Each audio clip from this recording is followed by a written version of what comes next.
A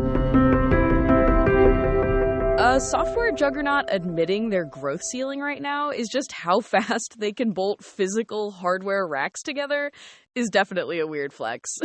But for Cadence Design Systems, that's basically the headline of their Q2 story.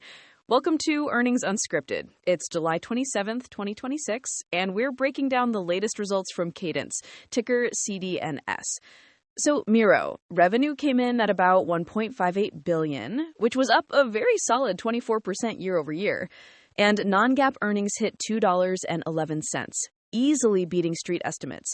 For a software firm, this looks remarkably healthy. It really is, especially since management openly emphasized they're currently sitting in the absolute trough of their cyclical renewal timeline. If this is what their structural weakness looks like, the underlying business is incredibly durable right now. Well, the extended hours tape eventually agreed. The stock gapped up hard right at the close, had this terrifying volatility plunge during the initial minutes of the call, and then steadily climbed right back up to settle over 6% higher. The patient money won out once people stopped reacting to headlines and actually listened to the context on the call. Which perfectly underscores why we always say we're just tossing around our own opinions on this podcast, so definitely don't treat our chatter as professional financial advice. But, Miro, what exactly stabilized that market panic? Because there's a lot of fear lately that these massive AI models are just going to start designing chips on their own. Right, the open source threat. Everyone read that story about a generic AI model trying to tape out a chip autonomously. But Anirudh Devgan, the CEO, just threw total cold water on it. Oh, right. He actually brought up that ground truth reality thing. Exactly. He pointed out the AI model essentially generated a tiny code block using 20-year-old logic that runs exponentially slower than anything used today. You can't just prompt an LLM to simulate modern physics. You need determinism. You need Cadence's physically accurate middle layer.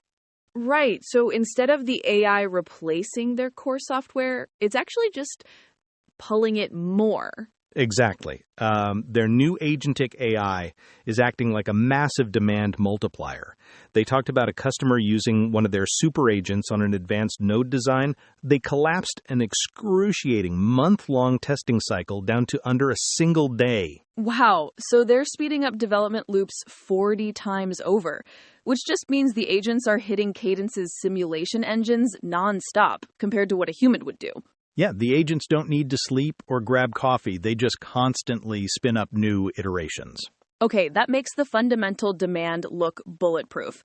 But if their AI is driving usage that hard, I really want to know why they're telegraphing that their operating margins are intentionally going to dip in the second half of the year.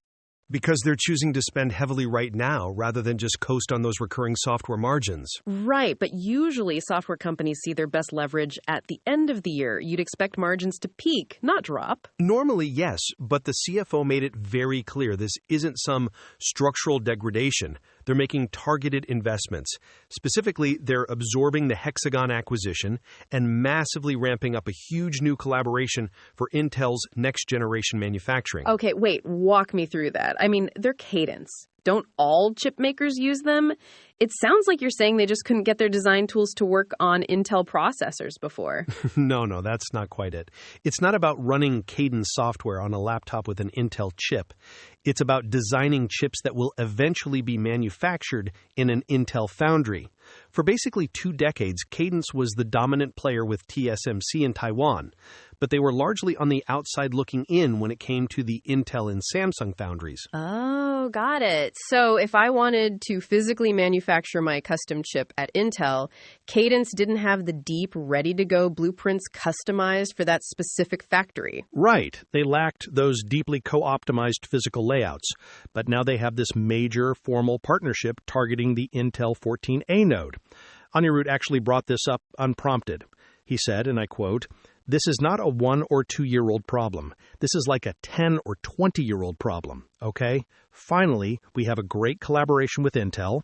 I've said for a while we were weak at Intel and Samsung, and that definitely has changed. I appreciate the bluntness there.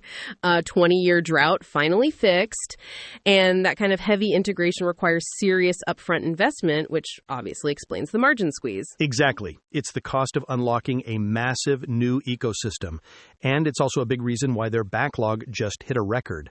They're sitting on roughly $8 billion in committed future revenue.